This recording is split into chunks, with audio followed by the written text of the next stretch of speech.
All right. Shalom, shalom, and welcome to today's episode of Living Chronicles. I'm so happy to finally be back.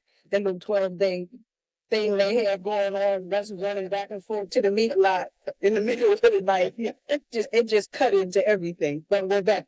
And who better to have than the Ministry of Security here with us?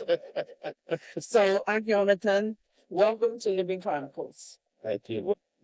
So I'm going to start by reading his bio, as we always do, and then we'll go into our conversation. So we have Sgan Sar Yonatan, bin Sar Acaviyah. His name means Yah has given, or a gift of Yah. His title is Deputy Minister / Crown Brother. He came in 1982 at the age of 6. He is currently 48, and he has 3 children. And he's married to our wonderful Racayah. So, reading from his bio. At the age of 13, he served on the Youth Council, and he served from 13 until adulthood. He served as the chairman of the Recommitted Youth in 1997. At age 15, he was part of the first young security group called the YOTC. What exactly does YOTC stand for? Youth Officer Training Corp. Youth Officer Training Corp. I figured as much. Okay.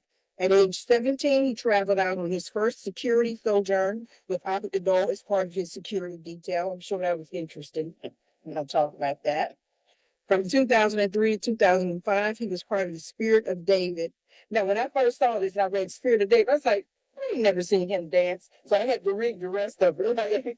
The dance company working as logistics, okay? Logistics personnel. 2005 to 2006. He was sent to Chicago on mission, and while on mission, he volunteered as a chaplain at Statesville Correctional Prison. So should we call you Cohen, Reverend, or Minister? We're going to talk about that too. 2007 to 2010, KOY excursion, hosted Young World Parade, Unity Week, and the annual Mediterranean Cruise. 2006 to 2009, he worked at Time Hachaim in Tel Aviv. In 2009, after he did all this other stuff, he got married to Racayah, and they have 3 daughters. He is an event coordinator. He works as part of the parenting board. along with all of the other things that he does. So again, welcome to Living Chronicles. Thank you. So, I mean, we had a time trying to get this. We canceled this one twice, Right. pushed it back. We had all kind of stuff happening. So I know he got a story to tell. We had to make this happen. So we're going to talk definitely about all of these things on your bio, but I want to go back to age 6. And you coming here. Is there anything that you remember as a child coming to Israel? What did your parents tell you? Anything? Most definitely. First and foremost, actually, well, I didn't, me and my brother didn't come in with my Abba, You and your brother, which brother? my twin brother, Oh, that's right. You did have a my twin. brother Yonathan. Uh-huh. My Abba left, and my Ima left when she was pregnant with Oreen. So they came early. Actually, they came months earlier than us. But Abba, she brought us in. Oh, okay. And I remember vividly the day that we was in school and we was pulled out of school. As a matter of fact, we went to the same school with I call it East and Right. children, the Sar Acaviyah. We all This stayed is in Chicago. in Chicago or Atlanta. I don't know. Okay. All He right. was everywhere. And Atlanta, when we left, we was in the same. It was in kindergarten, but we was in the same school. So we walked past the hall. I could see the Sar Acaviyah, and I was in the school. Uh-huh. And the word was that we were going to the dentist. Oh, well, that was the story that was told. So we went to the dentist. So when we got home, Did y'all actually go to the dentist? no, Of course not. at the time it was Antura Yafa from Atlanta, Okay. who we were staying with, and they were preparing us to leave. And if I'm not mistaken, I think I saw Public Fire. She would tell us bedtime stories. Okay. At night. And so at that point, we was told we was given instruction. This would be your your daughter, Abba. We could not speak Hebrew at the time. We couldn't say shalom or even. Right. Everything was in English. Right. I do remember that, and it's funny because when we started the cruises, I started remembering how we got home. Uh-huh. And the funny thing about it, we came home, we actually came to Israel on a cruise ship. On a How cruise long ship. did that take? It had to be a month coming from Europe and making that whole detour around to the Eshdo. Okay. And I started putting these pieces together after I started the cruise. I said, because what no type of cruise lines back then, because they were just industrial ports. Right. And then Eshdo was when we came. I remember us getting off, you let you off for a few hours because people do tours in Israel for a cruise ship. Okay. So I guess we was on that, and then we never. Y'all were acting like y'all were going to do a tour. And next thing I saw, we was on the cab, whoever came to get us. And next thing I know, I was at the guest house. In Japan. And so I remember, I think at the time, I remember called Racayah. She must have been over the guest house or working as a staff at the guest house. I remember her that first morning. Because the first morning we stayed at the guest house. Then after that, we was taken to the Rock where we met Ima Batsiel. Okay. Because she used to also keep us. We was in the Chicago YOTC. Mm-hmm. And after that, then we met my Abba, and then my Ima lived in the Rock. Your Abba and Ima were?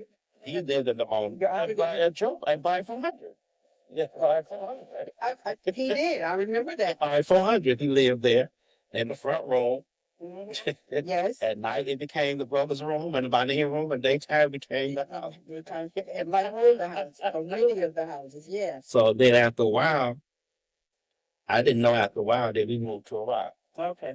I didn't know at the time that my mom had not had a kingdom wedding. I thought he lived in Iraq too when we first got here. But we spent mostly all of our younger life up there. In Iraq. And then we started going to school down here. Then we stayed with my aunt. So when you all started going to school, it was the Kingdom School of Holiness. Right. The whole process that all the children went through in different ages in different cities. Okay. I remember one time we was in a cattle care having breakfast. My aunt had us over there eat breakfast. And I didn't know who she was. I said, this woman came in here and told everybody to get You up. didn't know who your email? No, I didn't know who this other woman was okay. until later. All right. I thought they want to come in and say, everybody get up and get out. They hadn't finished eating breakfast. And then we look at it, and she looked over, not you till you okay. Come to find out it was Racayah. Because at the time, Sar Acaviyah at the time, because everybody was late for opening ceremony. And everybody was supposed to be. Then I started putting two and two together. And my imam told me she's the minister of dedication, and that we went out there and started first opening ceremony. On the King's Court, everybody had their own individual lines you had to stand in. Yes, absolutely. That has not changed in 50 years, 60 years. So that I do remember. I remember a whole lot that as a young child. Okay. All right. So who were some of your friends, some of the things that you all did when you were little before you got involved with all the things that you've done? It was interesting because it must have been the big house because all the children. I remember Taimia, Sabatia, Gisaska, Taviel, Ben Yosef Fakohe, Adomia. I remember Kwayelakas and Adena. Okay. They used to do the shopping for the big house. It must be the big house because all the children lived there. Well, this was in the state? In the state. We did have school there. And I just remember. And I remember one night, while we was and it was some event that the adults was going to, and someone was trying to break into our house. And I don't know who the brother was that was there, but I remember me, Taviel, and all of us was upstairs, and the children playing. Everybody like, be quiet, turn the lights out. And so we could see a shadow of a man coming from the tree over to the back of the house. And so after a while, when those came home, we came downstairs, and I saw this big knife sitting next to this brother over there. And they could see that whoever was trying to cut into the screen of the house. Oh, wow. So that was kind of frightening. It was interesting to us because we really didn't know what was going on. But I remember Acaviyah and Yonathan, Racayah, and their time stories. Because we moved around a lot as a twin. Because, like I said, my Ima, when she was there, she used to work on the international staff as the administrative secretary for Prince Asiel.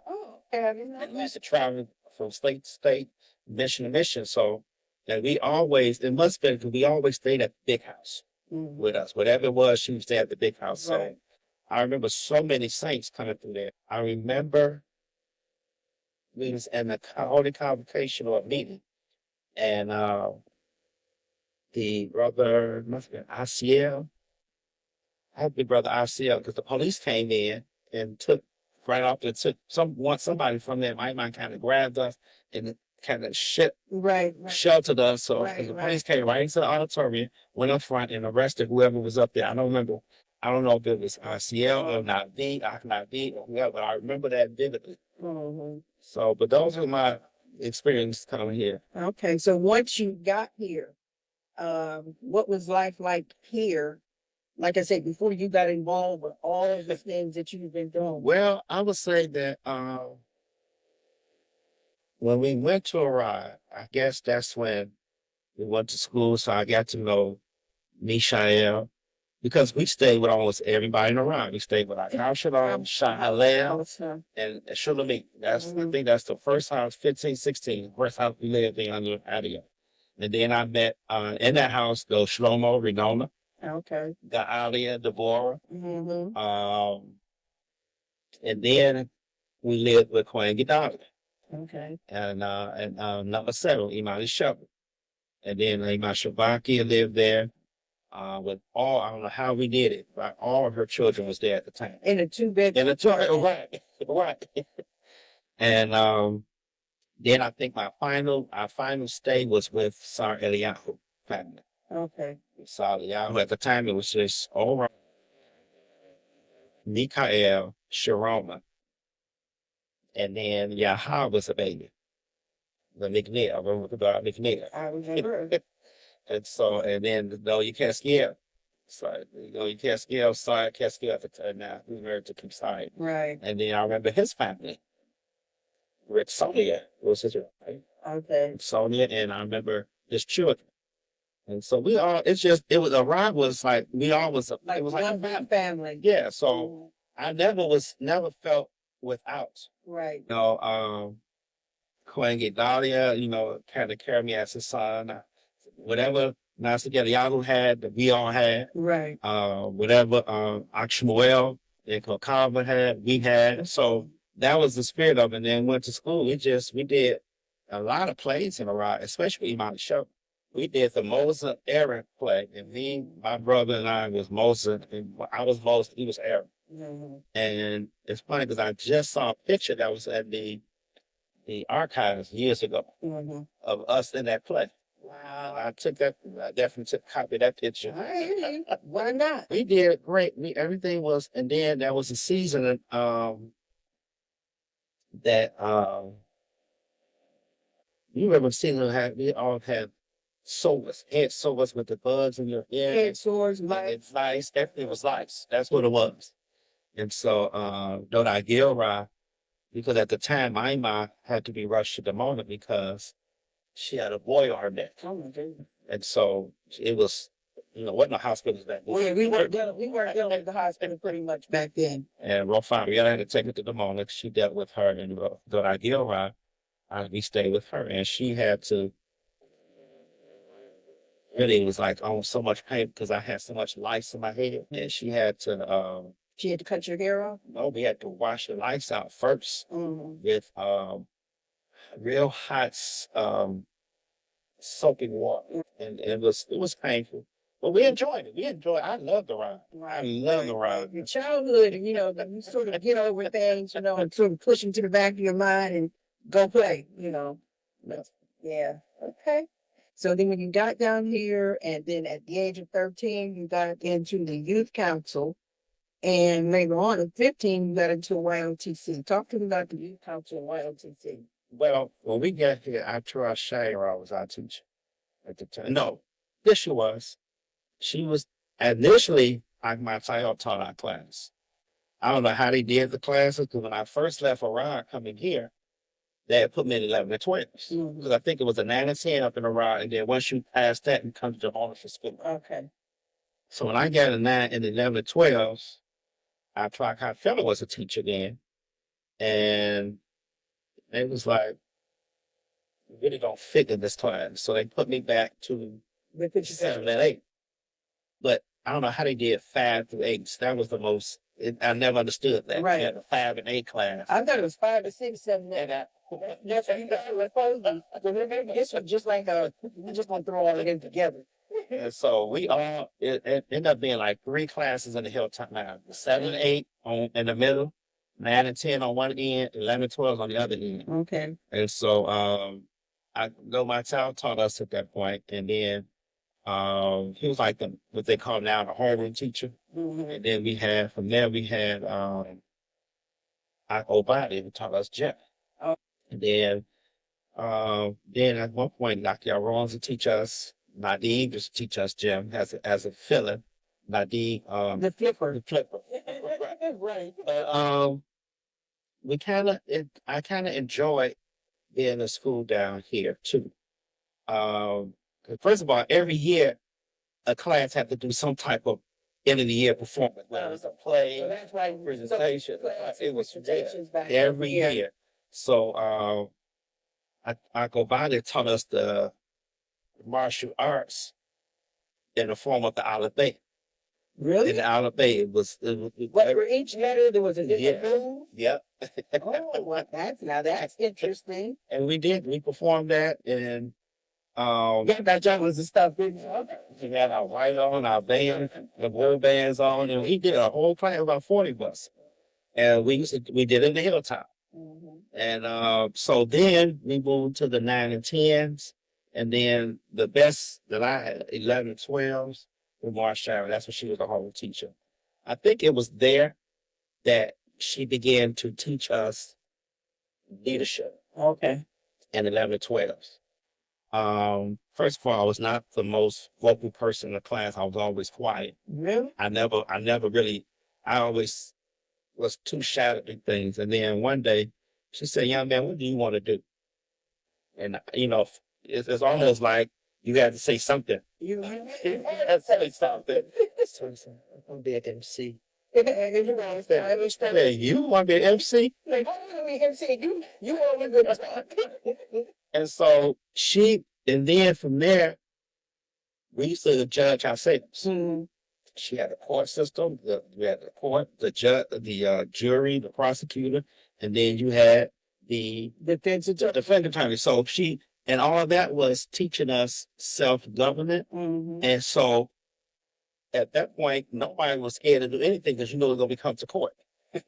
So everybody, it kind of helped us to have each other's back.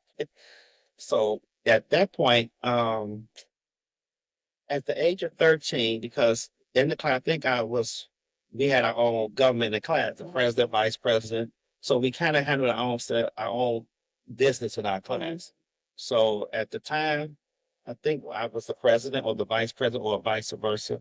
And she asked me, well, no, she didn't. I said, she asked if anybody wanted to be on the council. So I said, I'll work with you. I have no problem with that. At the time, Racayah was on the council. Monty was on the council at the time when I came on. They was like on their way out. But they was older. And then Nasik Ali Medic was on the council. And so when I came on the council, I was the youngest one on the council. It was Batia that was married to Visa. Okay. Ellie Paz, Ellie Medic, Taruma was on the council. Okay. And so we kind of, I guess, I'm going to say this. I think that because the way my imam brought me up, and she was always organized, and everything was always efficient, I just learned that. Right. And I learned that. So being responsible. So right. With that, I think my first YOM council meeting, we was preparing for Youth Day. So everybody said, okay, let's come up with some ideas. So I came home and had some ideas and kind of wrote out everything that needed to be done. And I had a co-time meeting at the time to type it up. But when I wrote it, it was like, okay, well, let's ran off of this. And so I must say, I was in a while, but I couldn't go on that first trip. Why not? That first trip actually was the trip that I'm going to go back. I became on the council at 14. Okay. I was trying to be in the YOM at 13. My English I wasn't ready. As a matter of fact, at one point when we actually when we moved here, we stayed at Nasik Kanal's which our family and Nasik Kanal's family, and then you had Akshimo. Okay, yeah, I remember that. Because we stayed at Nasik Saskatchewan for a short season, and then my got married and switched. It switched, Sean family stayed up there, and after that, they moved to Saskatchewan. I remember that. And then we switched with them up there. I remember that. And so, at that point, that's when we stayed all the way until we moved to our village. Okay. So going back, me and Yonathan, we couldn't be on the council. We couldn't be on the YOM. As he might have allowed to be on the YOM at the time, and we did. Come to find out, I was at that first YOM. We went to the conference. And I remember Abba got up, and and said, was talking about the conduct of the YOM at the time, and that they didn't straighten up. There'll be a dark cloud following them.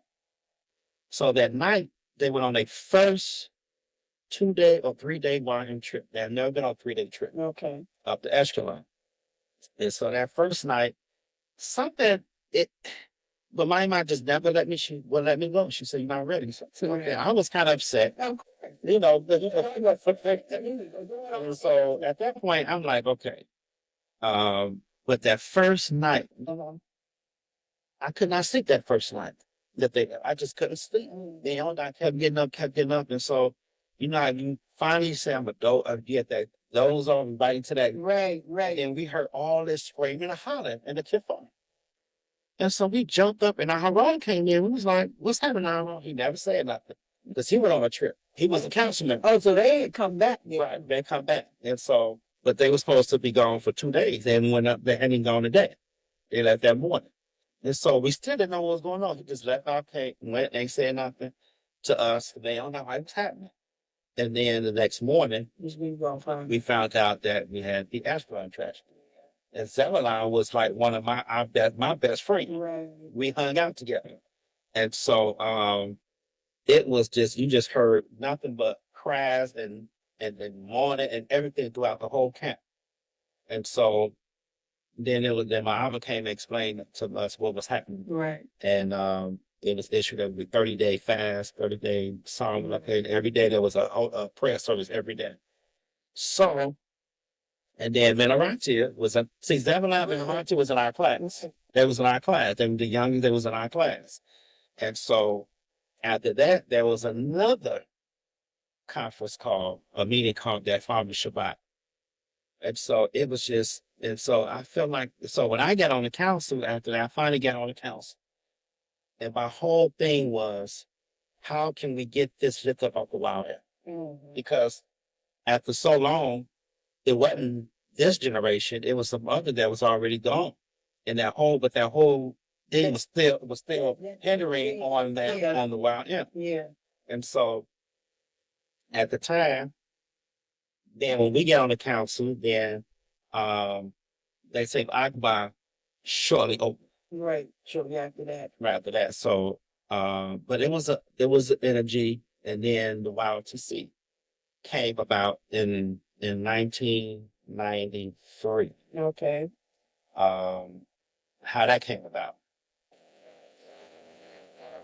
We had his first sojourn, and him, Oman, Rofa Alfred, Rubain on the assignment. Okay. They was gone for 8 weeks, and so Mr. King was here. So the YM performed. Back then, the YM put on so many events, dance contests, dance shows, concerts, because we actually had a youth band. We actually had the youth band. We had that Sar Chicago, was that Chicago? Chicago thing? Yeah. He was on drums. We had Rob on piano keyboard. We had a Daniel ETL on congos. We had who was playing the guitar. Oh, Shady I used to play the bass. Okay. That's how we quit. Then we had somebody play the guitar, and then then we had singers, dancers. So every young on Korean, we had our own show. Every youth day, our own band, all kinds of stuff. So I missed all of that. so that particular day, we had a dance show that was put on for the Saints to raise money for YOM Korean Boy Youth Day. Mm-hmm. So the YM Council, we kind of escorted this came up. We didn't know what we was, escorting them, and then we knew that, okay, somebody sit behind them, they need somebody as a host, and we had the doors, held the doors. It was just anytime we needed to call. So I was Shariel and Ben Kai was in the audience at the time. They was captains. Mm-hmm. And so afterwards, he said for me. Now, if anybody that grew up knew that like Shariel said for you, your heart was doing this. Your heart was doing it because I'm like, what did I do? And that's he said, I'm like, what did I do? And then the only thing I could think about, we had to tell security about the Mr. King or something. It was everything going on my mind from the hilltop to his body. Right. Like, what? Everything. So when I got down there, he called me in, and him and Ben Carter was sitting there. You got a Jet? Jet. Because Jet was the captain, security captain. And I'm like, in my head, I'm like, what did I do now? If I get caught by him, the security, he was like, so he was like, he was looking at what you all was doing upstairs, and how would you like to be a part of security force? I'm like, cool. Because in my whole band, I wanted to be a security captain anyway, under my Abba. Mm-hmm. So he said, why don't you give me 7 by name, and we're going to see what we can do. So that started the ball rolling. Once we got the 10 by name, the initial members it was 10 of us. It was me, Master Deli Malik, Shimshon, Atiba, mm-hmm. Rakim, Abba, Yonathan, Ezra, Eliphaz, and Yishikai. Oh, That was the first 10 first 10 YOTC. And so we had we started off with, for 2 years, a year, for a whole year straight, we just dealt with classroom and training. Oh, okay. No other captains knew outside of their content that they even existed. Oh. And so one day we was running a trail. And so we was coming back from the trail. I was prepared to go on the trail. And so he saw us run. So he sent for Sharia and said, what's the young sons? You work with the young sons? He said, yeah, I've been working with a security company, security force called the YOTC. He said, how long you been working for? A year. So there, I was asked for the Sari to come in this team group, and he said, did you all know that security has a security team and they've been working for a whole year? I'm like, no, we didn't know anything. Well, why did they call him to a meeting and burnt him out? Sharia. And he said, I didn't feel I needed to say it was a work in progress. And so at that point, Sharia called us in about 2 weeks, but 2 weeks later, and he had us to go get measured by Dr. Maria and Dr. Papa. We didn't know what was going on, so go get your measurements. And so maybe a month later, Sharia called us into his house, and there was sweatsuits, blue and white, that Abba got made for all of us to see. Oh, and so we put them on, went down to the rock, and that was the first time that the Saints saw us as a unit. Oh, the Saskan was in this. The Saskan. He didn't last long because when we started it, he got sent out on Obey the May program. Oh, okay.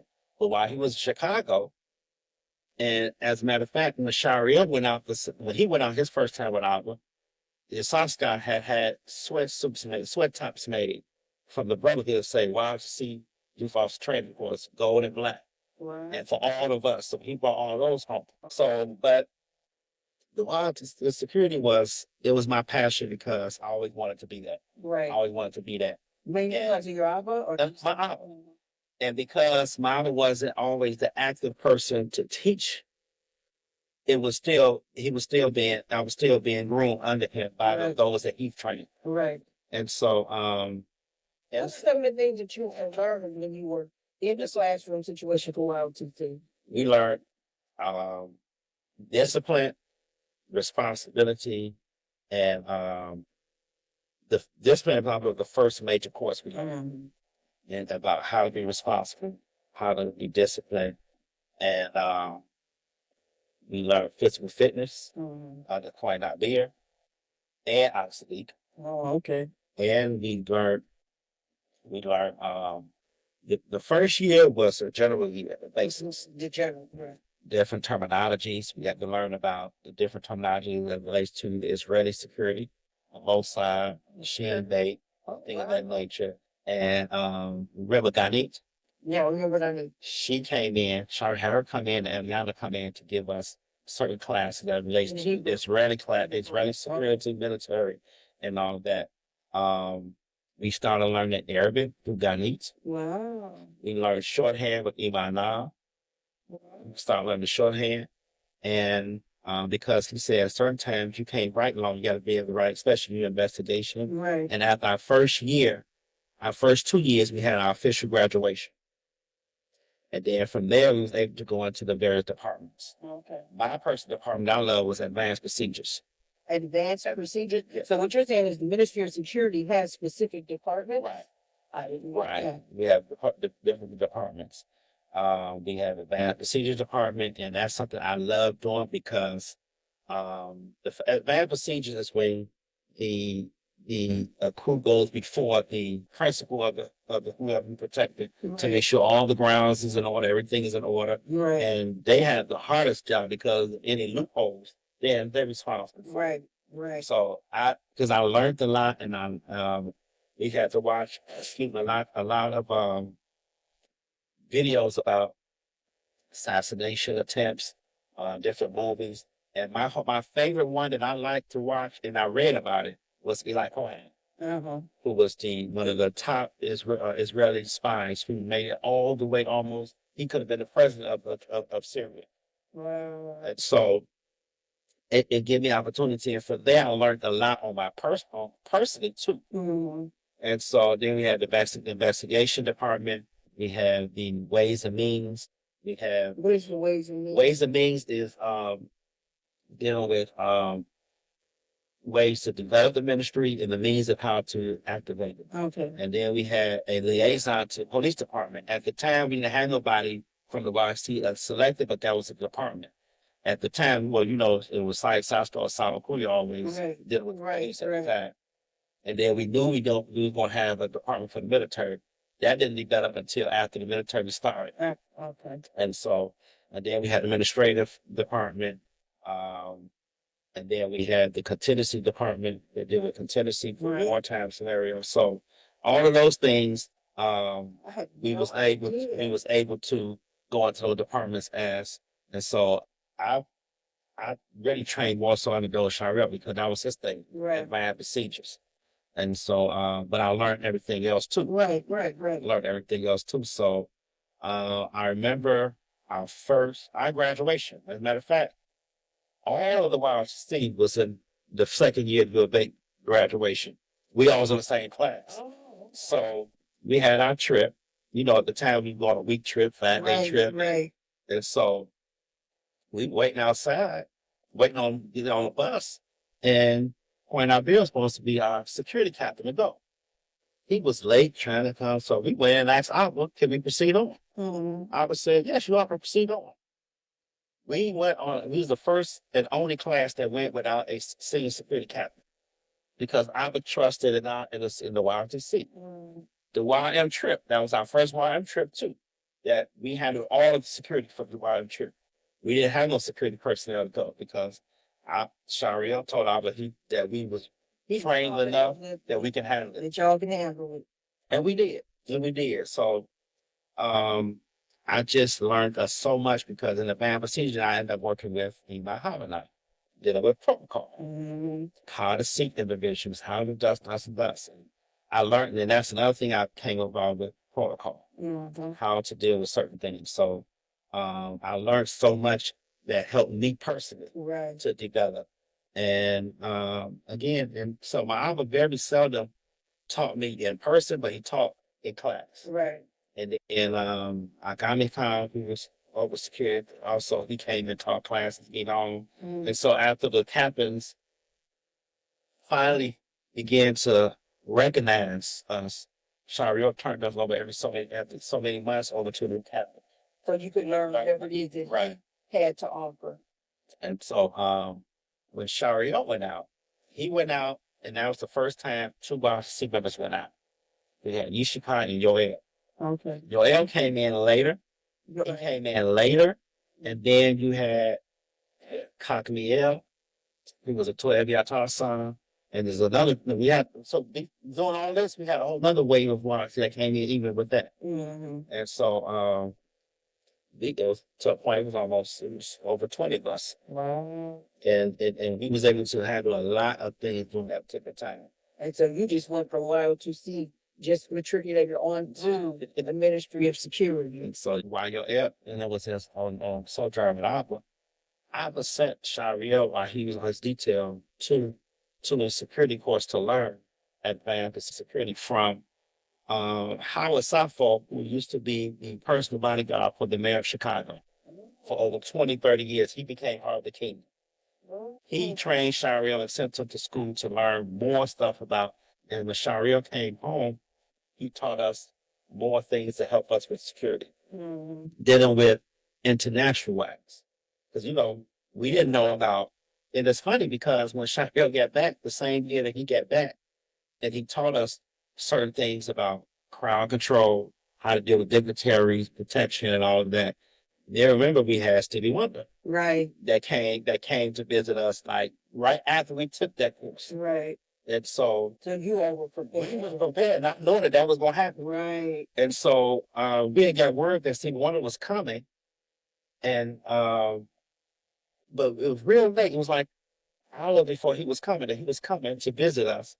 And so it wasn't at that time, it wasn't the captains. A lot of captains had toothaches, not in position to deal with things, because that's when everybody, when the dentist created the dentist upstairs, Right. and everybody was getting tooth pulled and all that. So all the captains were working at the same time. And so you only had Ruvain, Shariel, and Yonatan. But they was with Abba and Stevie Wonder. So we was the only ones that was able to deal with. So Shariel says Abba had a cabinet at the bar to get prepared. So we actually had to handle crowd control at that time.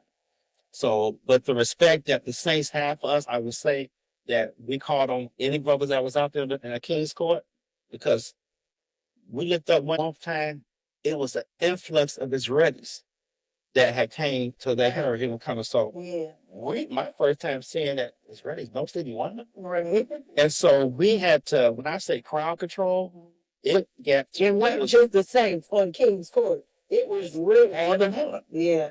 And so when he pulled in that parking lot, we had to create a whole chain. It's like a lock in, and we had to hold the brothers lock in each hand and don't break the rank. Right. I mean, all the way to the point where right up under the weapon sign, that's where the dice set, and and reporters. We had end up pulling one of the reporters' cameras out their hand in the truck, because they just, we was talking about Agami explain the Bible, don't explain how to get there. Right. We want to take no chances.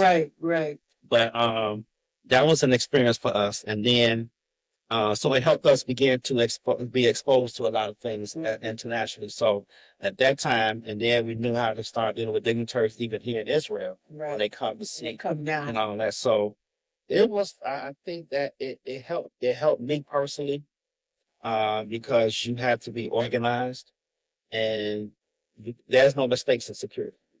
You can't make a mistake. That's one thing.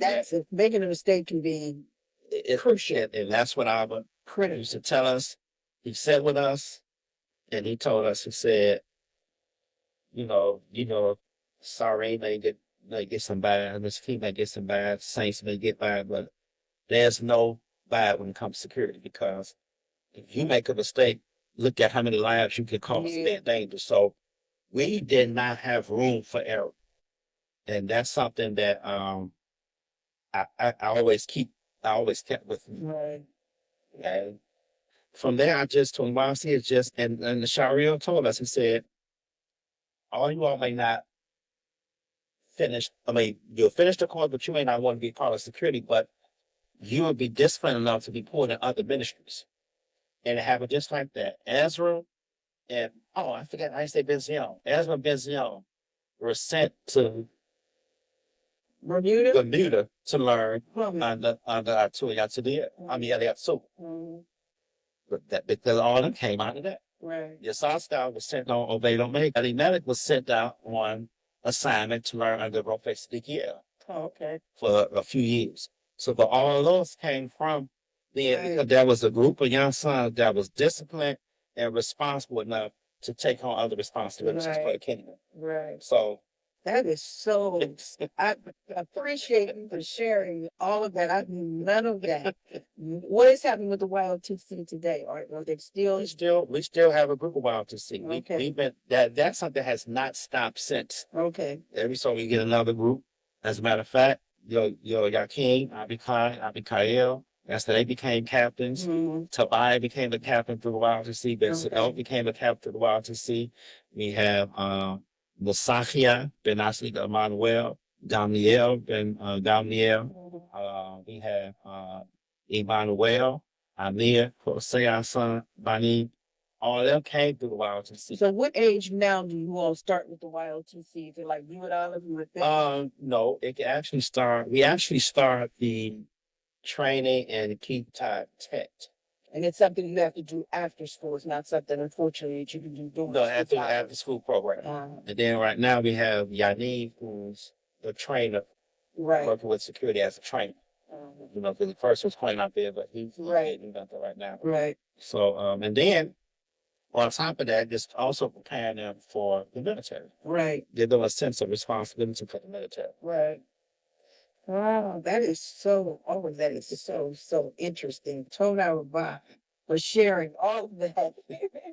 So that was YOTC, that was the Ministry of Security, and that he personally say Toda Rabbi to the Ministry of Provide Security during this last situation, the 12 days, because you all were on it. I did appreciate you all for the work that you do, and helping to keep us safe and secure. So, hallelujah.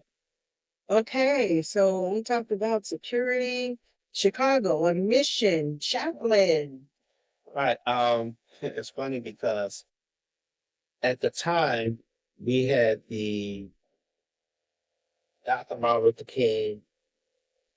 Conflict resolution. They had a team that came to Israel. Okay. And I moved around even that's part of the script. Like they came, I dealt with all the guests, moving around with them, staying at the guest house with them, and I went on second visitation. And the president of the organization, his name was Charles Steele. He thought I like this guy. I want him to be a part of it. I want him to come to America and train to be part of the conflict resolution. Right. So, of course, I said, "Well, you got to check with my boss." And so, at the time, I was still working as an advisor to the YOM. Okay. Myself, I called TLNS. Actually, we were still working. During the time, I really didn't mention in the YOM, we had the Recommitted Youth that came out of that. Right. And this is one of the things I was trying to say after I got on council. My whole thing was to kind of that whole energy from the YOM. And so, right. So what exactly were the Recommitted Youth? The Recommitted Youth were okay. Let me put this like this. When Abba started, I sent Racayah a letter because she was dealing with YOM at the time. And I told her, I said, we have to get this behind us, this whole astronaut trying to behind us. I said, we need Abba to come back to the youth because this ain't the same generation that he referred to. Right. We're just taking them on everything. Y'all just took on all of that. Yeah. And so I guess he heard it. Because when I started, I remember we started the Racayah classes 3 days a week in the evening for a while. And Abba taught the first 3 years himself. 2 times a week? Sean, Slishi, from 6 to 9 every of those evenings. And so, and I think that were the beginning of, even for him to come before the YOM, the beginning of that. And to me, I felt comfortable. I'm saying me in person, I know it's the council, because this is something I wanted to see. My whole goal of getting on the council to clear this up. Mm-hmm. And so it was in 1997, over past till 1997, that Abba had asked. He came to that meeting to say he wanted to create a recommitted youth to realign yourselves and recommit yourself to the kingdom. Mm-hmm. And he asked for the Banim to raise their hand for those that wanted to.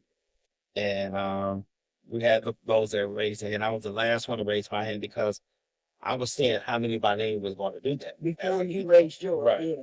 And so it ended up being 12 Banim. I wanted 12 Banim. Then he moved to ask the Bano. It was 12 Bano. And so he began to have classes with us every month to Shabbat. 1 week with the Banim, 1 week with the Banim, 1 week with the Banim. That lasted a year. Wow. And then after that, he began to have it with the body, both Banim and Banim. And whatever that was on our mind, was able to express. Oh, and really? he began to teach us about values. And that was one of the great classes that I took to heart about value. He gave us the parable about the bag of rocks and 1 gold nugget. And were you trading for the rocks or the nugget? Mm-hmm. Because it looked like that's a lot of rocks. Right. And that's only 1 little stone. Right. I took that to heart because I knew that what he was referring to was don't trade your best, even though it may look like it's nothing, but that's your best for anything less. Right, right. And so, Youth Day came around, and just so happened he was out the city, but he came back to the city while we were doing a parade. But he stood like, he would stand off to the side. outside. He Yeah. was about our civics by Okay, right, right. It was already started. So to me, I knew that it was cleared for us. Right, All that was clear. right. And so, just if I go back briefly. Oh, This is your interview. okay. Whatever you want to say. So when the Recommitted Youth, and then what we did was, it was around New Year Passover, and he said, we want to take a break. And when I come back, Abba had a vision. He wanted to see us go on a culture exchange anywhere around the world. He didn't specifically say Africa or America. Anywhere around, he wanted us to do a culture exchange, see us to raise money to go to a culture exchange. He said, we'll talk about it. I remember when y'all were raising money for that. He said, I want to talk about it when we get back off a break. And in the meantime, let's come with some ideas. And he said, you can use the kingdom at your disposal, whatever you want to use. So we began to organize. Me, Paul T.L. and us began to organize. And we went to Sar Acaviyah. He was the Minister of Foreign Affairs. Mm-hmm. So we said, Sar, can you help us? We want to raise some funds to take an excursion. We initially said Europe. He said, okay, that's close. He said, I'll help you. Why don't you go to Why don't you go to Africa? And he said, if you are planning and go to Ghana, whatever you raise, I have all the jurisdiction match whatever you raise. So I said, okay, we'll take that deal. When we came back off of that break, we had so much in order. I was so impressed. And so he was so impressed that when we told him, we said with Sar Acaviyah, and he said he would have all the jurisdiction match whatever we make here in Israel. He said, yeah, I'm going to let you all use the World Secretary office at your disposal to make calls, send fax, and all that. So we was like, oh, wow. Because, nobody going that off. Right. We was like, okay. He had Sgan Yonathan prepared for us. So when we began to fundraise, and all the entities donated funds to help go towards that. Right. And so with me, because I know how things work, I said, oh, yeah, this is what we're going to do. I can say this now. I said, we're gonna tell Sar Acaviyah that we raised $4,000 this week. So the we ain't raised. I said, yes, we did. 4,000 because we gotta make him match whatever he's gonna match. Right. Because it may come up where he may be short 2,000. Right. At least we got what we need. Right. So every week we was sending a message. We raised this, we raised that, we raised this, we raised that. And Abba made sure that they matched it. Mm-hmm. And so when we was on our way out to first educational excursion, it was in 1997 in August. How many of you all went? It was 10 of us. Wow. Yeah, raised funds for 10 people, and then we took Racayah. See, I was always thinking, because I knew that my Sgan was on Baylo program in Ghana. Okay. And I got word that I went before us with Iman Nama Hagibu. And I got word that Sgan was very sick. And so I said, she need her Iman there to kind of help for that energy. Right. And then I knew that they dance and sing down there. We don't.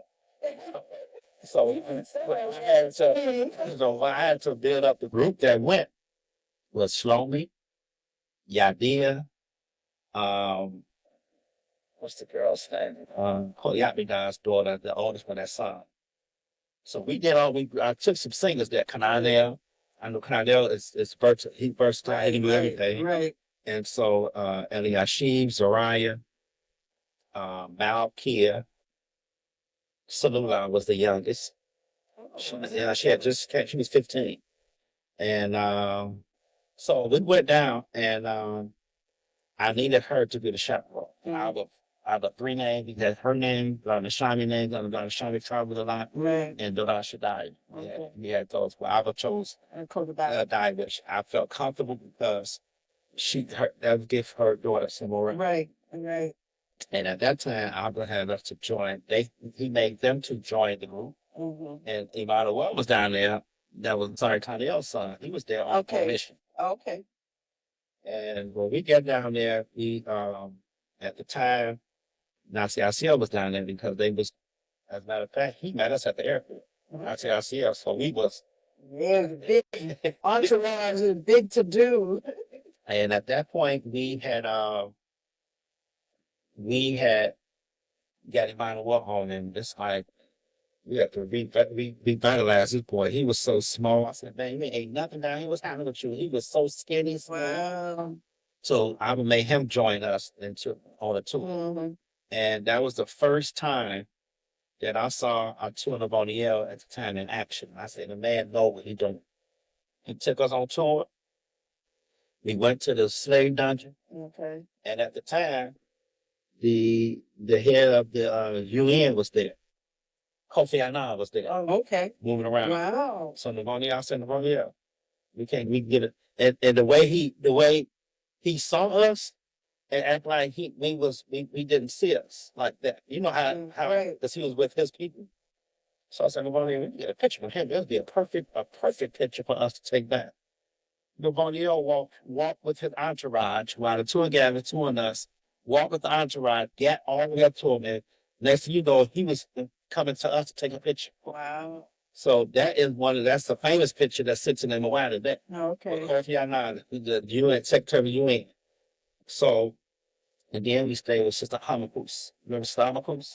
Yes, I do. Mm-hmm. She had a resort that was just breathtaking, right off the Atlantic. Breathtaking. At night, you could just hear. We was singing, and our night was singing. As a matter of fact, she sung one of the, I can't think of the name of the song she sung that fit that occasion. One of the slave songs. What they call it now? What do they call it? Yes. And she was singing that, and we was sitting there, and you can, yeah, I mean, you can feel all of that.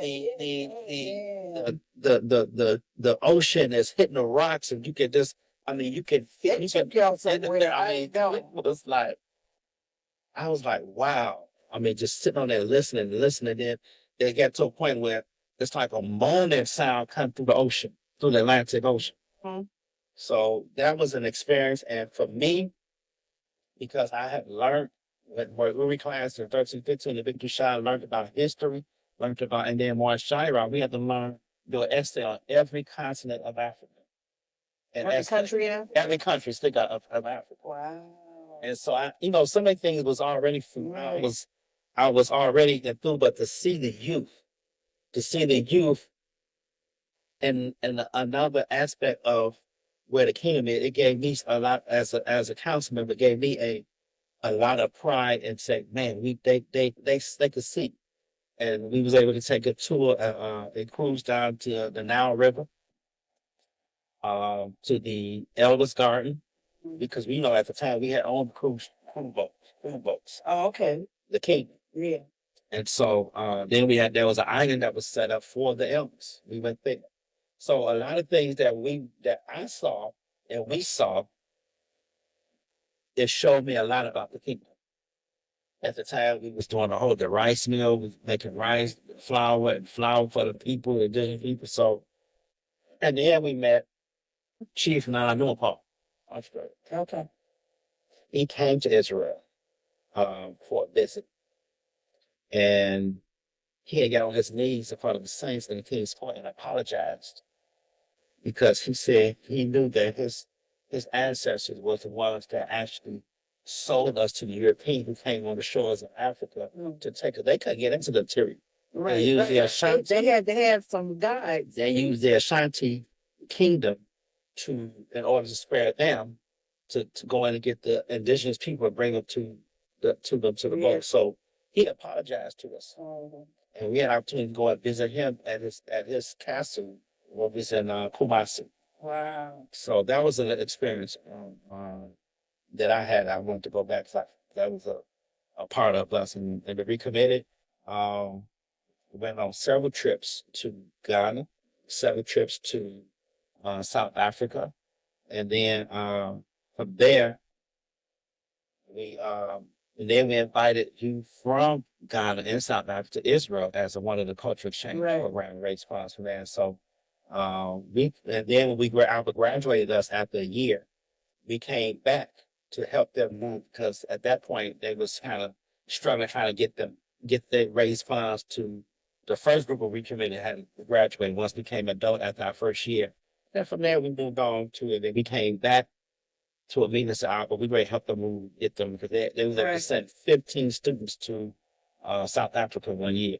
After 2 weeks of raising monies, they was prepared to leave. Wow. So we were talking about the chaplain, but before we go back to the chaplain, what can be done to re-inspire the youth today?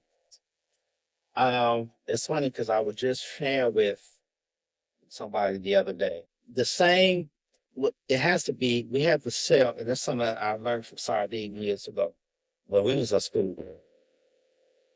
We have to sell the kingdom to our youth.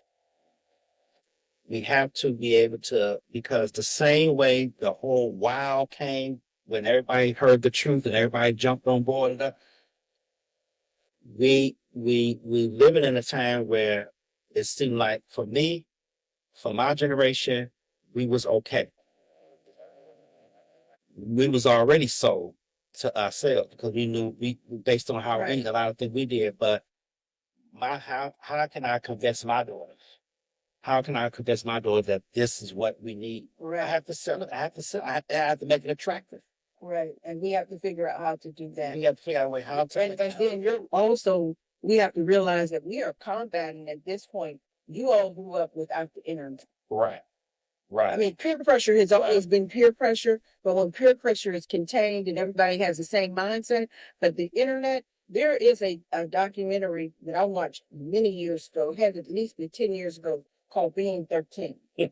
And it did a survey of 13-year-olds, a large number of 13-year-olds to see how they were influenced by social media, how they were influenced by pornography, how they were influenced by the internet, just all of those things that were going on, the music, so much had impacted them. And this was, 15 years ago. So now it's even worse, so trying to figure out how to give them a sense of value, a sense of responsibility, a sense of doing the right thing, And it's really because, and then too, you all were dedicated by our own. Right. We've had 3 decades now. Yeah. We got to get back into school. And that's one of the major things that I was just sharing. You're on the parenting board, yeah. And it's just so much. How can we? Because we don't have.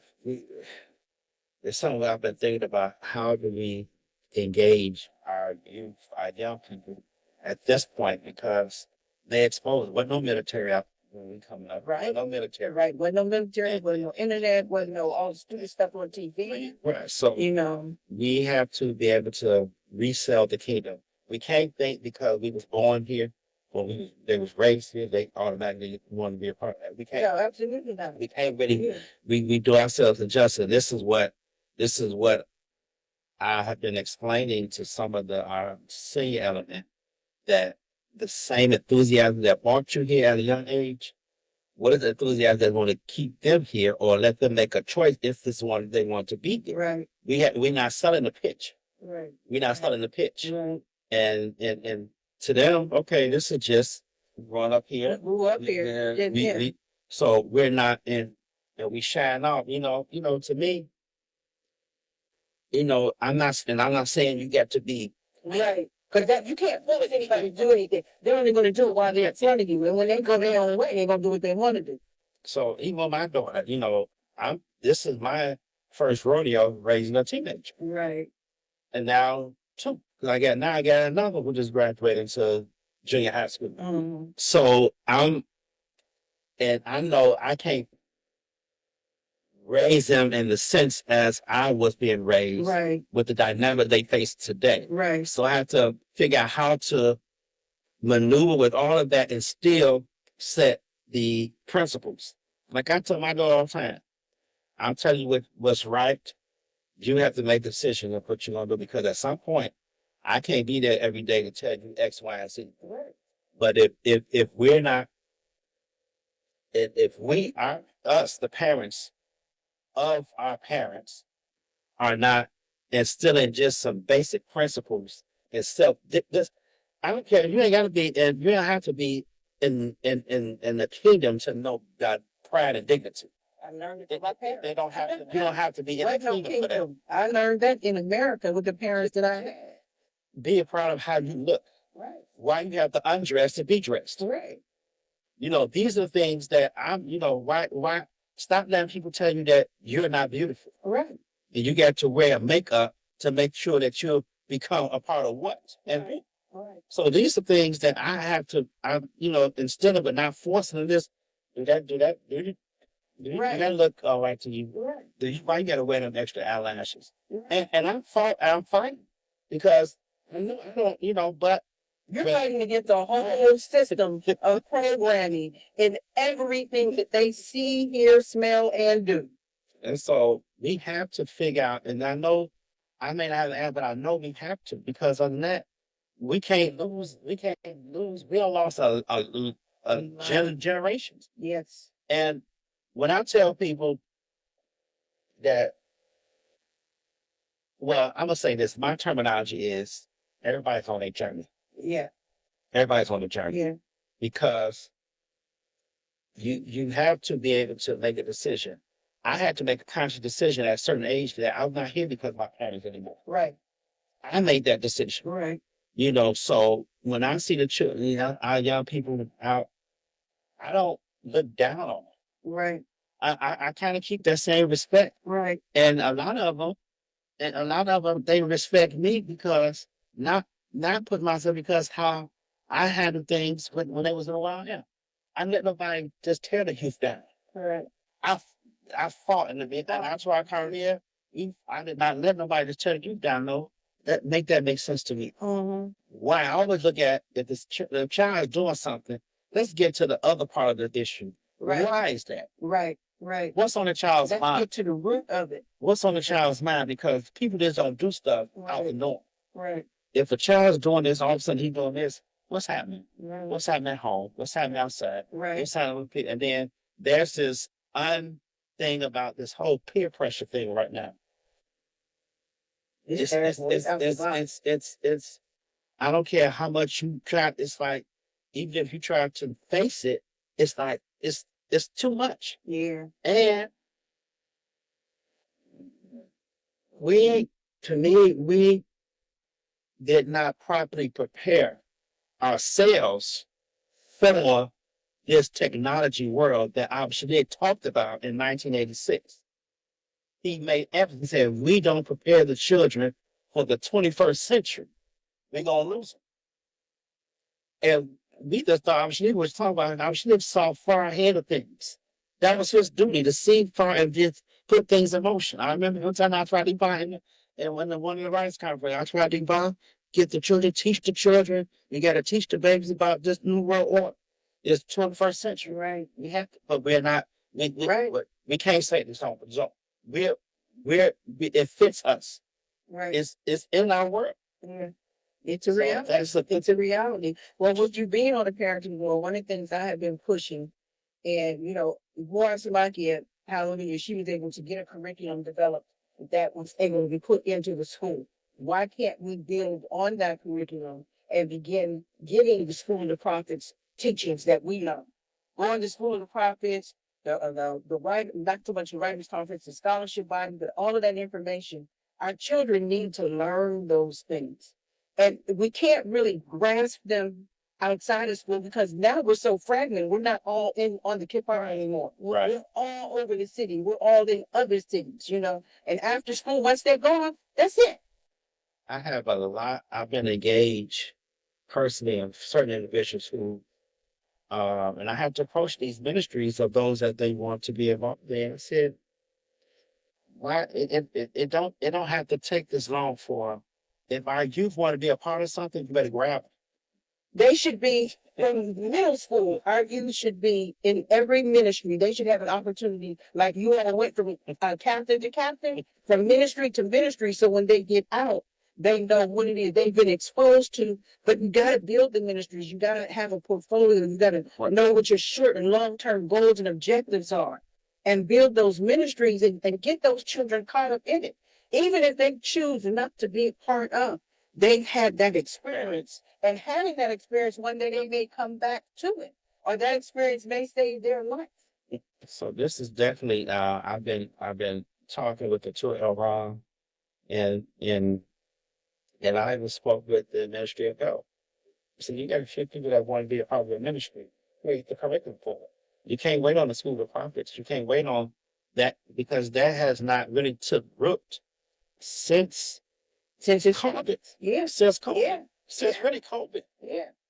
And understanding now that Sar Acaviyah explained to me that they are preparing an online course with Sar Acaviyah and Racayah so that they can begin to online and putting the curriculum together so that they can, because at this point, if you're going to reach our young people, if you don't reach on social media, they're not going to come to a sit down vocal meeting like that all the time. But the reality is that those that want to go to college, they know they got to go to class.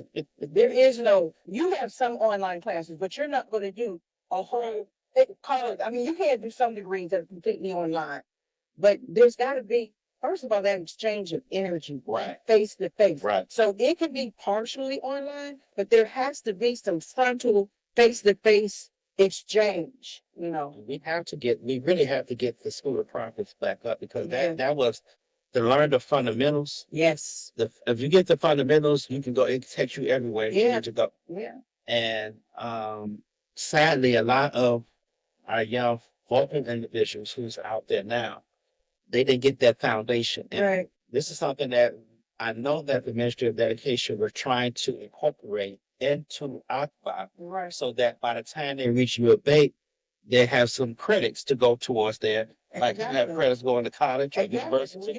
And this is something about it. Yeah. But, and even with that, I had suggested, okay, with Morris Samaki has created the Masova term who? If that can't be accredited to school of prophets, then what are we saying? Because there has to be something that, because all we talk about is kingdom doctrine from the Hebraic point of view, and to be able to take from Kita to UAB, to take the curriculum for each class, create a book for each class, and then teach the book and teach the lesson based on the. There's no, I mean, I don't know what else to. There has to be some credit to the Greek for prophets. Right. All those are basic fundamentals. So if you're supposed to take 2 years of fundamentals in school of prophets before you go to your majors, then that should already be secure. Right. By the time they reach UAB. Right. And so then, because I had finally took the second meditation course in school of prophets. I've been, Second meditation course in school. as a guy, yeah. But you also took it in the state visual, right? What I did was I was trying to take it, and no, I applied for the tour guide in Israel. At the time, they didn't have enough. It's had to be a minimum of 40 people to sign up to the course. But in the meantime, the guy told me, well, why don't you take the international course, and then you could be able to take people out the country. That was a year. I said, okay, I'm already signed up, so let me just do that. And I did it. I learned a lot in there about airlines. First of all, traveling is a whole nother world. I learned all the ins and outs about the airports, the airlines, how to read tickets, how to read abbreviations of certain things, how to actually organize and plan a trip. That's when you developed KOY excursions? Oh, before that. Oh, okay. That way before that. Okay. I did this at a time where I was on a sabbatical. I used that term, and I it couldn't put me. I had time to do that. Right. And so I learned a lot. And so my closeout assignment was we had to write a essay on a 8-day tour, all the ins and outs, airports, in and out. So that was easy because I did Carolina excursion. I planned trips, so it was easy for me to do that. And they gave a specific area to do. they end up with, they think all black people are from Chicago. So they gave me Chicago. Which was no problem because when I was in Chicago, I learned a lot about Chicago. Right. So I was able to put all that together. Mm-hmm. So that's how that's my thing with the parenting board. We trying to find ways to get engaged. And it's going to have to be It has to be right. It's not just one thing that is the solution. It's going to have to be multi-pronged. We have to, as a community, has to come back and put back into the dedication process of our children, if that's important. Yeah. And I always say the dedication can't be the last on the agenda. It has to be the first thing. If we talk about keeping this tradition of our children, the growth and dedication process of our children, grooming them, it can't be no brush off thing. Right. We need our people, not just in our part, we need them on this side. It has to be a balance on both sides. Right. That's our push now with the parenting board. And bringing in, we do have the meditation time. We have it in there. We have even with Dael and the yoga. He teaches in Akbar now, so that it helps the children. And I try Kokava, I try Havaya, Sula, and sometimes Kokava, she's here. They have been very instrumental in bringing up the youth, and it kind of I don't even know how much they appreciate this. Stand still for a minute. Right. Just to meditate for a minute. Right. But we grew up on that. Right. We grew up on that. We grew up on that. Wow.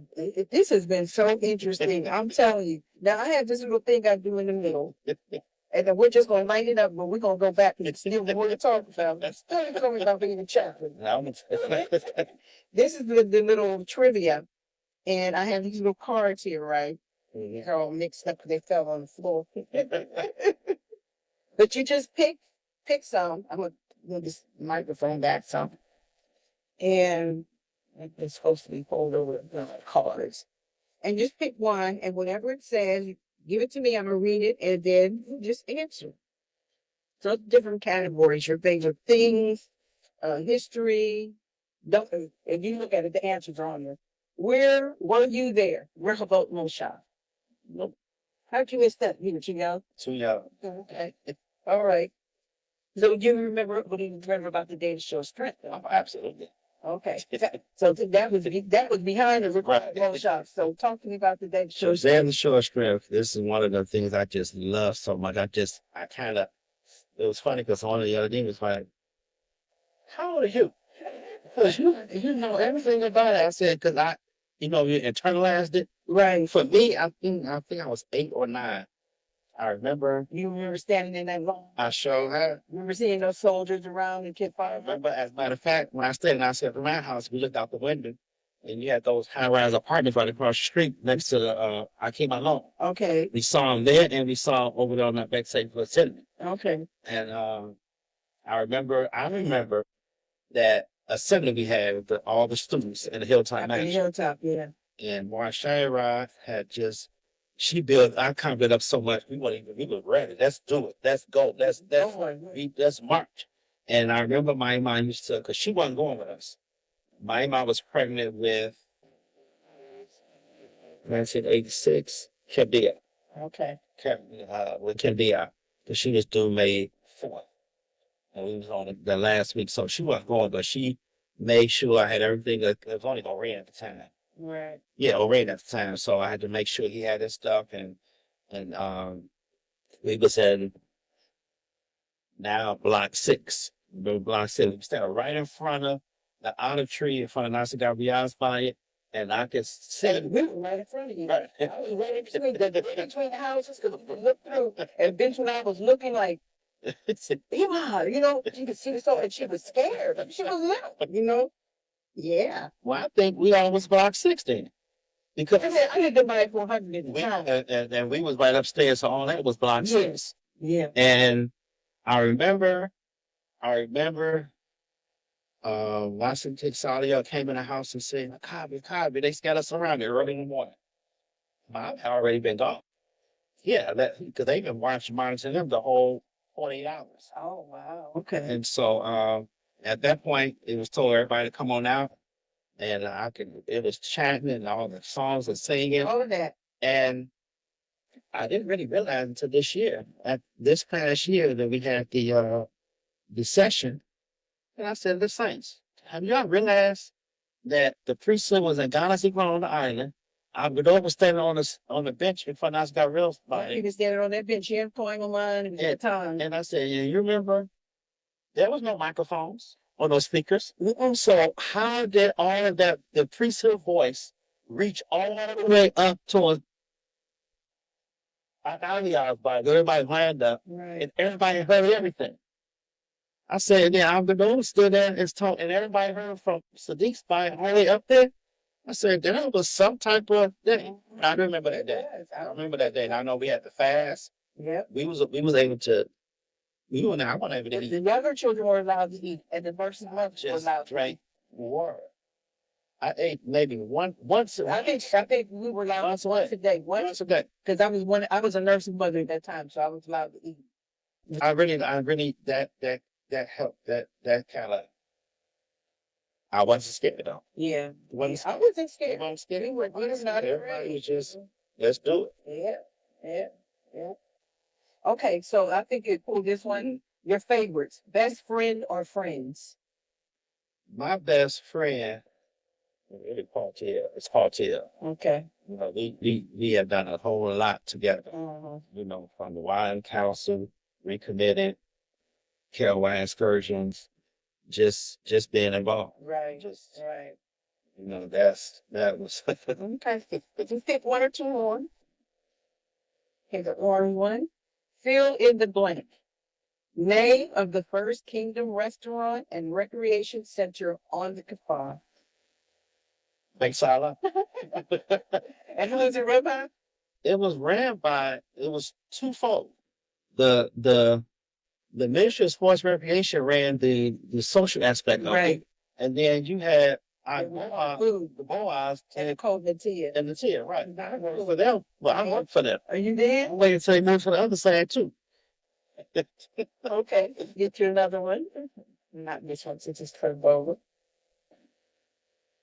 Okay, your personal thoughts on all things in common communal living.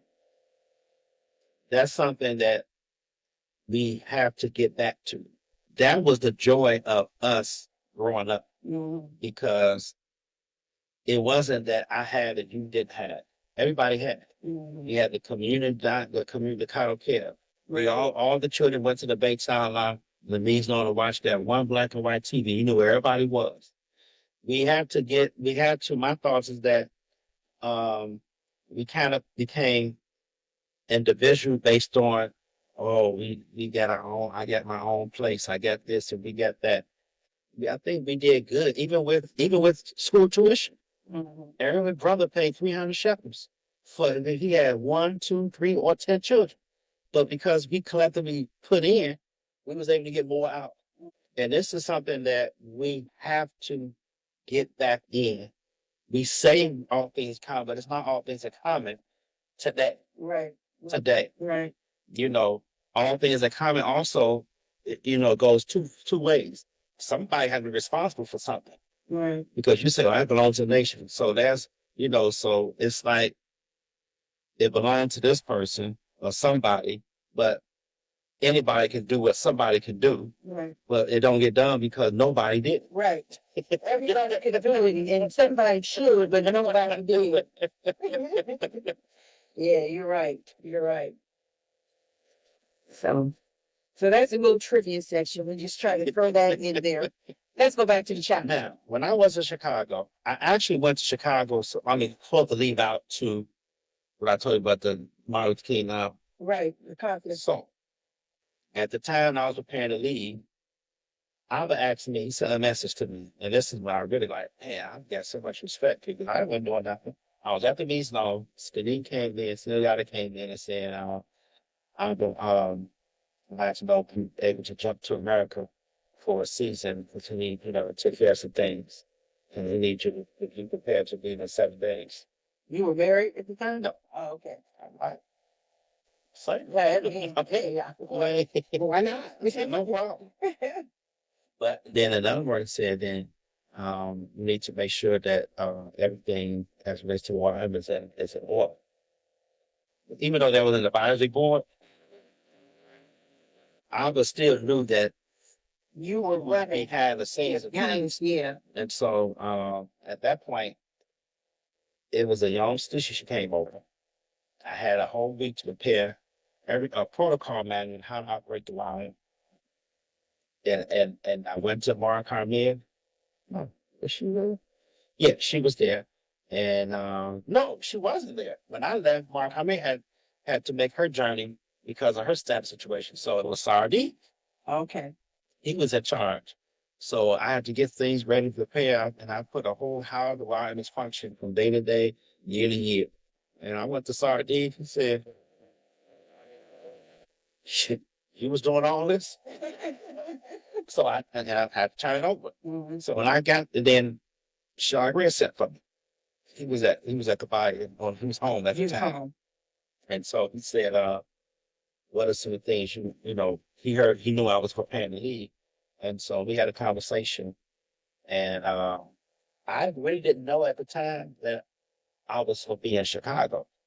That was my You just knew you were going out, but you didn't know where you were going exactly. So one part Carusa, you know, because she was like, I'm gonna find out what's going on. Because Sar, you know, nothing about you coming over there like that.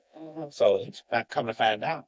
So I said, you supposed to be coming through Chicago and going to Atlanta to take that course. Okay. The conflict resolution course. Right. So that's what my plans were when I left here. But you know, Shagrin runs that portion. Right. So what you got on that? He said, no, keep the son here. So I started working in a restaurant. So you never did do the course? I never did the course. Me and Taraya left out together. Okay.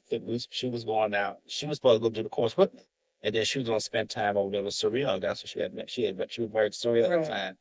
So when I got to Chicago, well, I already knew Queen Mother Hannah St. Clair. Because she came there all the time. She was always was at the guest house with her. Right. So I knew her. I knew she was a chaplain. Right. And so when I got there on the Shishi night. I got there Shishi. And then Shabbat afternoon, I get a call from Racayah. Shagrin said, ain't no Shabbat over here. Let's get to work. So I was okay. So I got there, went down there, and Shagrin said, no, ain't no work, ain't no Shabbat here. So he kind of walked me through the restaurant and things of that nature. And then I worked on the floor as the host. So I want you in the midst of the people, that you're talking to people. So I did that. And then Queen Mother came in and she saw me. She was like, what are you doing over here? And so she said, well, I'm going to ask the prince if I can get you to work with me, because that was her thing. She worked as a child. So I'm going to have him see if you didn't know if I get you on the team to go to the chat. I said, I'm here, man. I ain't had nothing else to do. Right. And so that's how that started. And so at the time, Iman took me out to get certain tests you had to take and approve that. So she did walk me through all that. And so at the time it was Mauritia, National Son, and Sar Acaviyah. They was going out every week. And so when Shagrin, when she told, he said, absolutely. So after I get through all that, I got approved. I got my name tag, got approved, and my first time going out there with Sar Acaviyah and Mauritia. That was a humbling experience. Wow. You know, I have never been into a jail cell in my life. Never been into the jail period in my life. So you got to go through, you got to check, you got to take everything out, put it in your time. Yes. And so when I heard the click, yes, I'm like, that's a feeling. Wow. And then seeing the brothers in there walking through it. Then when we first met the brothers, I was, my mind going through. First, I'm in shock. It's really a culture shock to me. Right. But in my mind, I'm like, these brothers ain't afraid of nothing. They not, because you sit when I watch the movies and watch, brothers be certain kind of way, but these brothers are strong. Mm-hmm. And it really gave me another sense of the kingdom, because I heard about when Donai went over, and they let her bring a whole eternal concert into the jail cell. I didn't know that. They open it up for her, and that's an all male facility. Right. And they allowed her to come and perform for.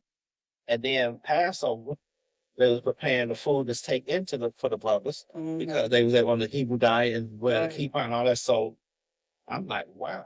But for me, for being in there, because it's like, you don't know. You really don't know. I really didn't know. So something can happen, and then it could be a riot. And the brothers were very respectful. And it was there when I realized how intelligent those brothers are. They knew all of the kingdom writings, literature, everything, more so than I have. I ain't read all of the books from the cover, and then from there we began every week to go in. You just sit and talk with them. And a few times we just being Marisha go in there, and this one time I was like, they get an hour and a half. And something was like a friction. Yahoo was over the brotherhood there. Mm-hmm. And it was trying to see. It was a situation where the class is open to anybody, any that want to come. But it was this guy. I just saw a lot of anger in this brother one day. Just a lot of anger. He was like always attacking the brothers. That was part of the thing. Yeah. The inmates that were part of the kingdom, or brothers that were coming in to teach? No, the inmates that were part of the kingdom. Okay. So this particular time, it was around normal parade, their appreciation. So I said, okay, Marisha, I want to do something different here. So we was driving out. I said, I want to have everybody in a circle. And I just want everybody to just say something good about somebody, what they appreciate about each one in there. Mm-hmm. And so he said, okay, let's do that. He said, whatever you do, I'm going to follow you this time. Right. So when I got in there, I said, we're going to do something different. I want everybody, and I had to say this, at this point, I'm really scared because, I take everything I put, you can't have no phones and stuff. Right. I forgot that I had my phone inside my coat pocket. And I'm thinking I put everything on it.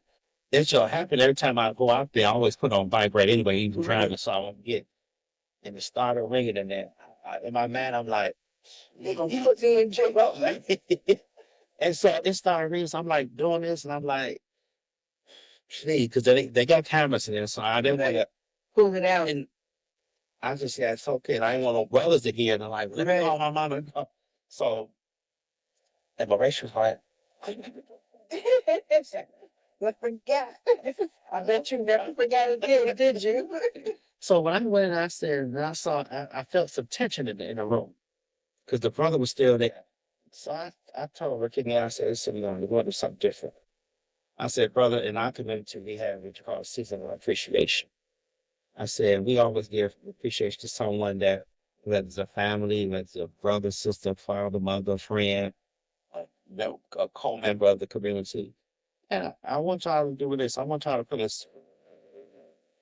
circle. Mm-hmm.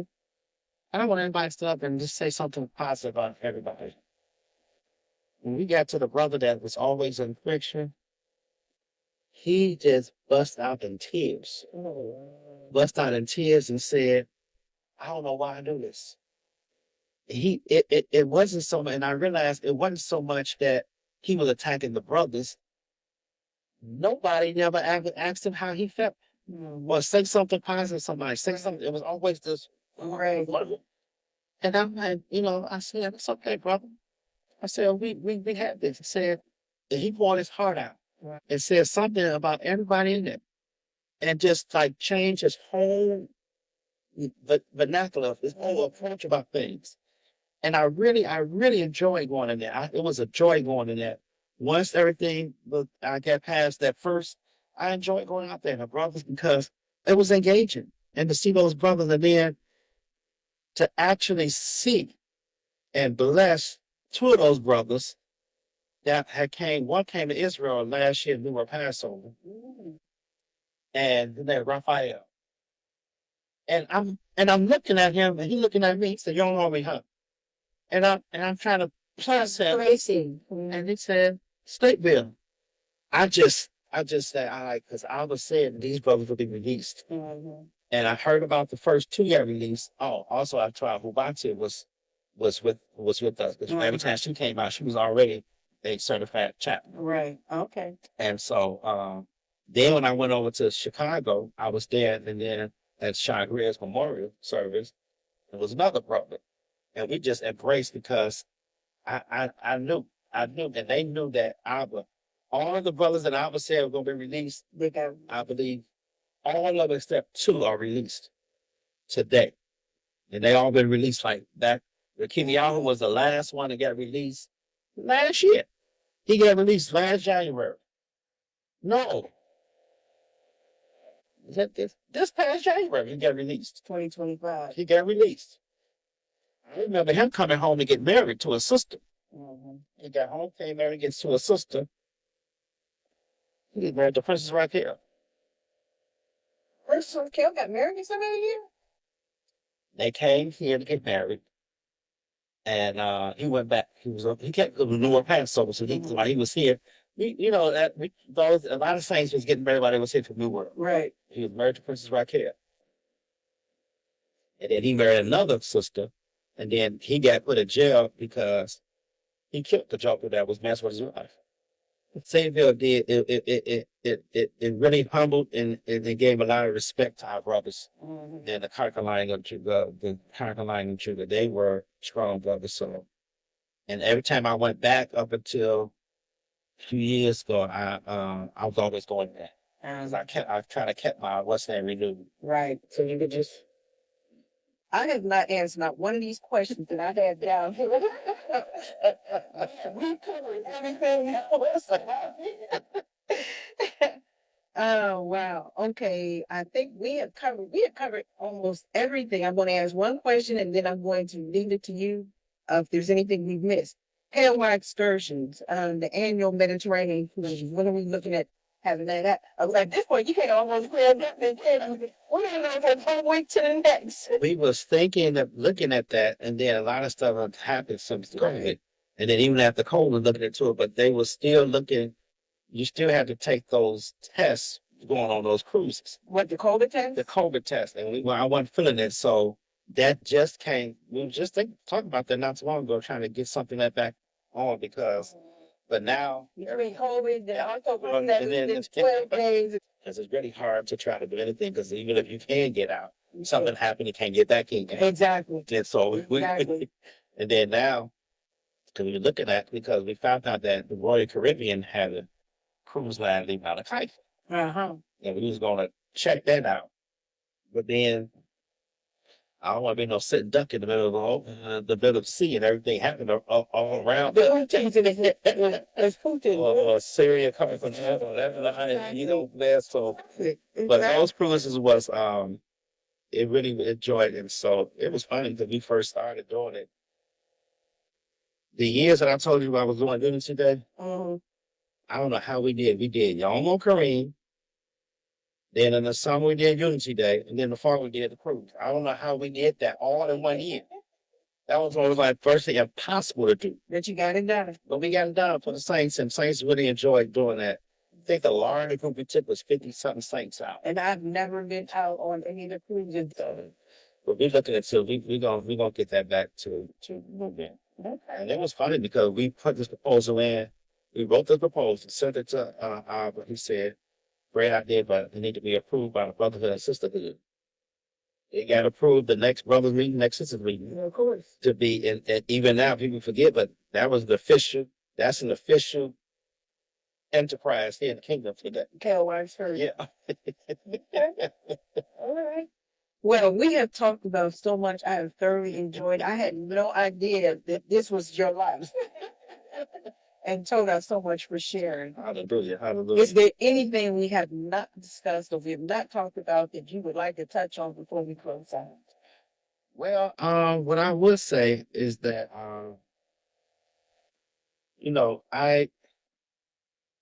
I try to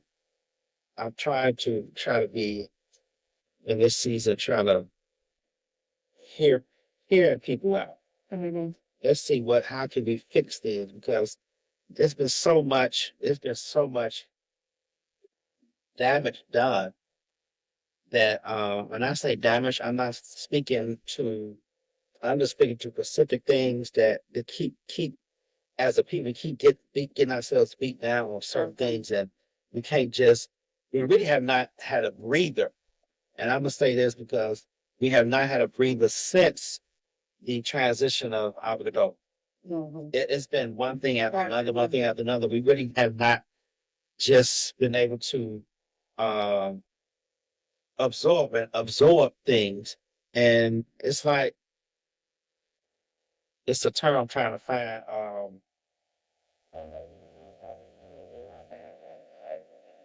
It's not, I'm not saying, it's not stress, but that's related to it, but trauma. Okay. Trauma. The entire kingdom was traumatized with Abba ascension. Even with those that might have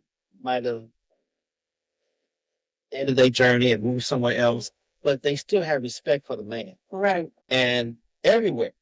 And so when that happened, it was never nothing in place to treat the trauma. And so from there, it led to some other things, and it's just trauma after trauma. Then Just loses loved ones, and then other individuals like people like that. Everybody cherry like Iman Kamas and Iman Denise and Zihara. It's just been trauma after trauma. So we really have not had a good opportunity to detox ourselves from all the things that's taken place. So, and then under a lot of stress, we have to.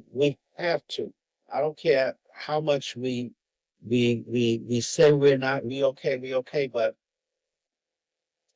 we know our parents, and this is what our parents, and I'm speaking directly to our parents. You have done an extraordinary job, and to even maintain it and bring it and building this society or this kingdom that for our children and children's children, it can't just be a one generation struggle. We have to begin to stretch out our hands and bring in our young people into the fold. No, everybody's not going to be perfect in the beginning. We have to be able, we have to have young leadership even more and more so that we can be able to move. We are in the same common goal to reach the goal of perfection and stability wherever we are. But at the same time, there's some things that we as the young people have to learn. We can learn and be taught. And there's some things that the parents and has to be able to receive to, because we all in this together. I don't feel nobody is trying to tear down anything. We're trying to build it. But we have ways that, because of us grew up in this language and in this country, we have ways to maneuver things and how to get things without going through all of the bureaucracy. And there's some things that we can learn from you from the experience perspective. We have to do it together. And this is why Abba always stayed hands on with the CFF. He was a CFF shepherd. He let nobody take on it, because it was a two-way thing. I can give this, I need this. So we have to be able to, and this is what I'm trying to convey to a lot of people, that we have to see what we have. And I'm honored that this is the this is the honor of the CFF, but we have to still be able to, where do they fit in the various, like we said earlier, the ministries, the area, wherever they need to be fit, let's put them in there. Because remember, in 1971, 1970, 69, that was all CFF that came here. Thank you. So we didn't know everything back then, but it was all this were trying. I've always said we made many mistakes on this journey. So they're going to make some mistakes. I don't see that we can continue to move if we don't hold on to them. The reality is that it's like running a marathon. You have to pass the baton. You cannot run the entire, it's not a one man running you have to pass the baton to the next runner, you know? So, And I'm saying this to me because now, and to me myself, because being in the government, there's some things that now I have to be able to pass on and be able to receive because we all got it. Like I say, everybody's on their journey, but at some point, they're on their journey. At some point, only thing you can carry on a journey is what you've been taught. I don't care if you've been gone 20, 30 years. You're not going to teach nothing or express nothing when somebody asks you, where you from? Where you been? I'm going to leave you Israelite community. I was da-da-da-da. Then you begin, we have a sacred doctrine. You're going to explain your whole life. Mm-hmm. But you only can do it once you want to finish your journey. Then Abba said in one of the books, he said, there was no animosity for those that had to leave. He didn't have no animosity about that because they did their portion. Everybody had their portion. If your portion was to get to Liberia and get everybody and get to Israel, and at that point you was finished, Right. If your portion was to be on the Aliyah of Faith in 1973 or 71 to get here and build the Ministry of Health or whatever, then you did that. Mm-hmm. Because then, if your job was to come up and create the Ministry of Divine Security and lead, you've done that because it's still here. Right. When I see Marlena, she done her job and done it well. Mm-hmm. When I see people like Gideon, he did his job because the Ministry of Security still exists. Right. That was his portion. Right. So sometimes we have to be able to realize that once you reach your point, then it's okay. It's okay. So I really appreciate, and I really appreciate a lot of the things I watch, the chronicles and things that you do, because it ain't nothing but telling your story. Tell your story, document. We have to start documenting things so that we can go back and say, wow, did that. Here's it. And he was here. She was here. And we've lost so many people, and it hurts. It hurts that your piece of the puzzle was never seen. And put puzzle together. I don't care if you got 1,000 pieces. If you got one piece missing, you would be upset because it takes away from. And we got to know. And this is our story, right? And nobody can tell our story but us. Our children need to know, and that may be part of helping them to understand why we came, why we stayed, why we endured, why we did what we did, And this is really what I always envisioned Hebrew History Month to be. We're supposed to tell our story, our experience from us leaving America to here. We don't really get all of that all the time. Right. And these are some things that we can have this a live chronicle session where you just come and this is yours. And you know what storytelling is? I mean, that's like people and they be like, you're just so absorbing. And this is why I love to do the Day of the Short Trip, because every year I'm interviewing somebody else's story. Right. And maybe, since we talked about this, maybe at this point, when we do the next year, maybe we need to do with this live and you there and record it. And record it. Record it. And record it. Yeah.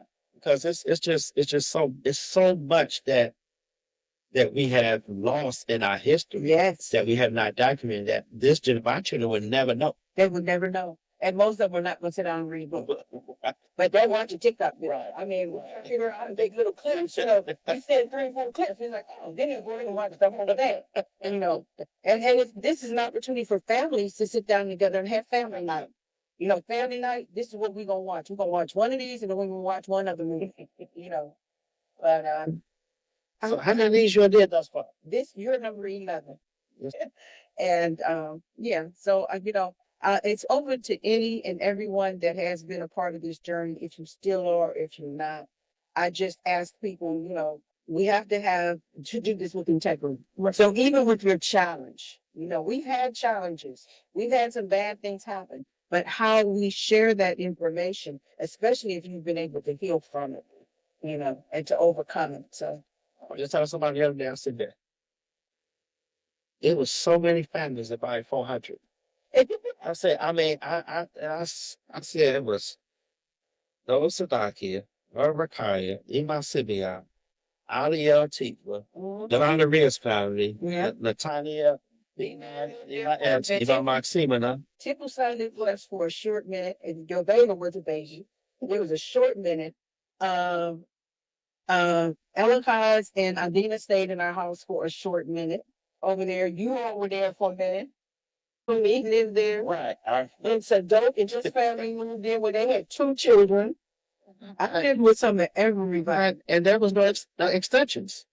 And so I'm like, how did we do all of that? Yeah. Because at that point, Niconiel, Yaakov, Ezra, Lakita, Kel, Kokava. I said, they all lived there. They're rich and I lived there. Eliot was baby. Yes. So I said, we did all that in one. And I was like, if I did that, I said, I lived there. I lived on one mat. Me and my Abba slept on the same mat. It was lined up like this. Yeah. And in the morning, open that curtain, it became the front room. Yeah. Yeah. Yep. We've had our journey, definitely. And, like I say, there's been the challenges, but then there's the beauty of it. The people that we've met on this journey that we wouldn't trade that for anything, So this is so wonderful. Toda. So as we close out, I hope that you all enjoyed today's episode of Living Chronicles. And when you get a chance, give me a call, make your appointment, and share your story, please. Other than that, Hallelujah, hallelujah, hallelujah. hallelujah.